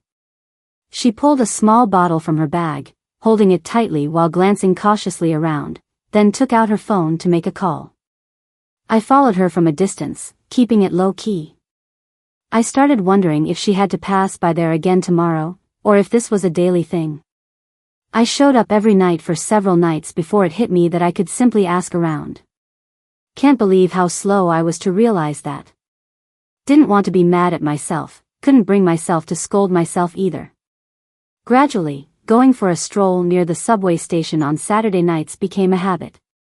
Every time, she had that little bottle and was on the phone with someone. I figured out it was probably pepper spray or something. Having a strong sense of caution is a good thing. Unknowingly, I accompanied her through half a year of late-night walks. If I didn't understand my feelings by now, I'd be an idiot. Truth be told, I don't know how to chase girls, I'm usually the one being pursued. My GPA is just average. Would she look down on me for that? I started hanging around her spots deliberately, the cafeteria, the sports field, the classrooms. Everyone says I'm handsome, so handsome it's hard to look away, unforgettable even. I thought if I showed up enough, she'd be the same, enchanted by my looks. I was wrong. I was just narcissistic. Selena barely looked at me for over 2 seconds at a time. My carefully planned encounters, my orchestrated coincidences, only got her to know that my name's Steve. Fine. Maybe I'll boost my GPA to match hers this semester, a 3.85. I'm not just bragging, I really did well in school before, my college entrance scores were among the top in my finance program. With my smarts and hard work, a 3.85 isn't impossible. Chasing a girl is exhausting. Landing a unique, talented, high-class sweetheart like her would be my blessing. I started prepping early for the finals and hit the study room more often. One day, I stayed till the very end. Just as I packed up, someone locked me in by turning off lights and locking the door. Who's this bored? If I find out, they're in trouble. What? Selena said she likes me? I knew it, no one can escape the charm of true attraction. It was just a matter of time. Once the door opened, she looked like she expected me to reject her and was about to flee. No way I'd let her go. I pulled her back. She even asked if she could take back her confession. I felt uneasy, suddenly bummed out. Was she forced into saying it in a game or something? She said no. I was overjoyed. I was so hyped, I stayed up all night. From then on, I experienced the sweetness of being in love. I regretted not pursuing her sooner. On the first day of being with her, I discovered an innate ability to flirt. I wanted to tease her, I loved teasing her. Turns out, flirting with your girlfriend is such a joy. She's hilarious, every chat with her cracks me up. This cool girl has quite a goofy side too. I hit the jackpot with her. Such an interesting soul is rare. Even when she gets drunk and rambles nonsense at me. I wasn't even the slightest bit mad. It was clear she cared about me, even drunk, she was thinking of me. She's my girlfriend, how could I not spoil her? If she pukes, she pukes. No biggie. But I did tell her she'd hurt my feelings, just to get her to pamper me a bit. She was considerate, saying my money didn't grow on trees and insisted on splitting bills. Eventually, that's how it went, going Dutch or taking turns treating. Couldn't argue with her, so I respected her wishes. As long as she's happy, I'm happy. I knew her part-time job wasn't easy, so I toned down my extravagant spending. We were just an ordinary campus couple, eating simple meals, visiting simple places. But truthfully, none of it felt ordinary. It was better than gourmet meals or fancy cars. Probably because she was right there with me. At the hospital, a little kid caused her to accidentally kiss my cheek. Couldn't be happier. I love these surprises. Back at school, she wore a mask, claiming bad breath. I understood the shyness. But I wanted to tease her, to see her cute pouting face. I never got why guys want their girlfriends to call them big brother or whatever. But when it happened to me, the sweetness was overwhelming. But Selena's tough to convince, not into saying it much. At least she's making progress, getting jealous, even checking up on me. The first time she called me honey. It melted me. I guess when she needs something from me, treatment gets upgraded. She sighed softly, seemed relieved. Guess I should give her more security. They say girls are more sensitive. Pretty soon, it was my turn to get jealous. She was staying up late, secretly watching some muscle-bound guy, saying she'd lick her screen. I started reflecting if I was too conservative, not giving her enough eye candy. I thought maybe she should see it for real. So I took her to the pool. Finally, after holding back a month, I got to kiss her. Needed some ceremony, so I treated her to a candlelight dinner. Stargazing, with a gentle breeze, kissing on a rooftop, should be romantic, right? Wouldn't you know it, Lily showed up. That troublesome girl. Selena thought about breaking up, and it freaked me out. I ended up snapping at her. The second I did, I regretted it big time. But she just held on to the corner of my shirt gently and said sorry. My heart melted right then and there. This girl wasn't just patient, she totally got me. I opened up to her, sharing things I wouldn't tell anyone else. Then I found out she was feeling insecure because of those damn rumors. She was scared I'd just play with her feelings. I took my time explaining things to her and ended up kissing her. Everything just felt too good to be true. I really liked her, a lot. I planned a little 2-day, one-night getaway for us.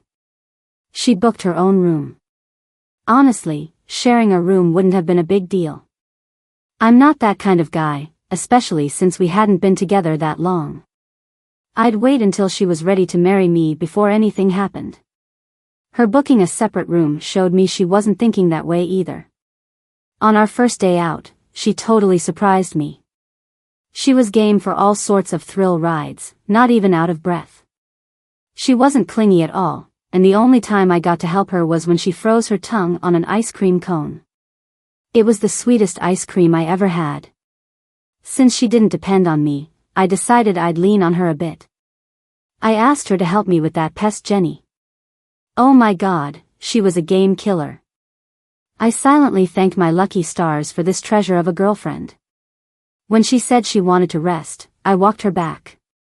She crashed out as soon as we hit the room. I lay there watching her sleep. She was too cute. The AC was a bit chilly, and she didn't have a blanket. She curled up closer, resting her head on my chest, her body almost wrapped around mine. Holding this little bundle of softness, my heart went crazy. I felt all sorts of ways, flushed and flustered. She woke up and scrambled around, looking for my room key. Some items fell out, including that familiar bottle. Typical her, always prepared. It dawned on me she didn't fully trust me yet. I thought, why not stick around and gain her trust? I told her it was safe to stay with me, no worries. I gave her a kiss, took a cold shower, and kept things purely platonic. She slept well. That was good. She finally trusted me. Then my parents dragged me out for dinner, trying to arrange this engagement with Lily. Like hell, I'd go along. I'd rather be broke than live under their thumb. This is some messed up crap. The next morning, Lily appeared out of nowhere, standing by the bed, crying about me supposedly ruining her life. I knew I'd been set up. Selena called suddenly, and I had a bad feeling. Would she believe me? Would she break up with me? She said she believed me and was coming over. That calmed me right down. Then my parents showed up. They wouldn't hear my side. Dad even smacked me, demanding I get engaged that month. The slap didn't hurt. What hurt was knowing they trusted a stranger over their own son. This had to be a scheme. Selena arrived. She wore this killer red dress and heels, looking like a total superstar. She marched right past me and confronted Lily. She tore into Lily, mocking her money and empty boasts, pointing out she had no proof of anything. Selena even took a playful swing at Lily, making her admit the truth. She was my knight in shining armor, saving me from the mess. For the first time in my life, I had a girl protect me like this. My world narrowed down to her. I was determined to keep her by my side forever, even if I had to bug her until she agreed. I used to feel bitter about my family, but then I realized life had blessed me. It gave me Selena.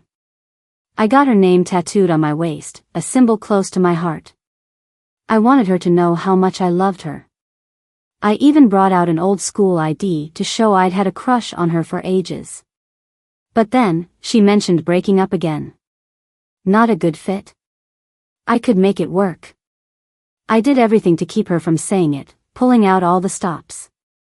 The next day's rumors were embarrassing, but I didn't care. Only jealous people talk. Right after Selena graduated, I asked her to marry me. She said yes, but kept pushing back getting the marriage license. Said it was too soon. That annoyed me, but I respected her wishes.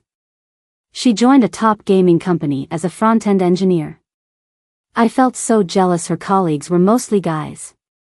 She worked all hours, didn't text much. I'd complain a bit and she'd soothe it over with a kiss and some sweet talk, leaving me to stew in my feelings. Every time I introduced her, I'd say she was my wife. But she'd introduce me as her boyfriend. So annoying. I wanted that security of being her husband. One weekend we passed a fortune-telling shop.